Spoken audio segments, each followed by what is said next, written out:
Breaking news from News Radio 105.9 WBBM. A shocking development in court today where Highland Park suspect Robert Crimo III was expected to change his plea. We go live now to WBBM's Nancy Harty, who was in the courtroom with the latest. Nancy. Andy, this is not the outcome survivors and victims of the parade shooting were expecting. We just left the courtroom here and saw the shocked look on many of their faces. Lake County prosecutors read what they said was a negotiated plea with Robert Crimo III that would have him spend natural life in prison plus 30 years if he pleaded guilty to 55 charges, including 7 first-degree murder charges. But when it came time for him to agree to it, he initially failed to respond to Judge Victoria Rossetti, instead sitting silently in a wheelchair we have not seen in court before, by the way.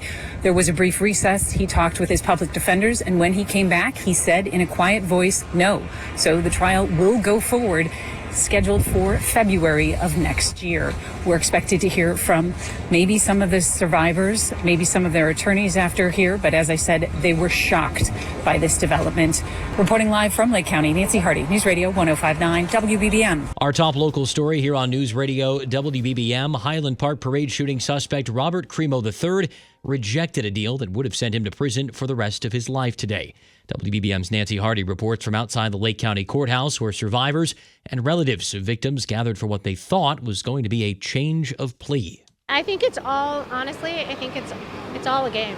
Ashby Beasley was at the July 4th parade with her son and left court feeling angry, frustrated, disappointed, and heartbroken. This after Crimo said no to a deal that would have had him plead guilty to 55 charges, including murder and aggravated battery with a weapon. I think that this really proves that he just wants to see chaos. He wants to be behind it. Many relatives had shocked looks on their faces as we left the courtroom. After the abruptly short hearing, State's Attorney Eric Reinhart stayed behind to talk with them. We met with them as long as they needed to. We are available for them not only throughout the rest of the day, but until this goes to trial. We will continue to support them. We will be ready for trial. That trial is set for February. Outside the Lake County Courthouse, Nancy Harty, News Radio 105.9 WBBM.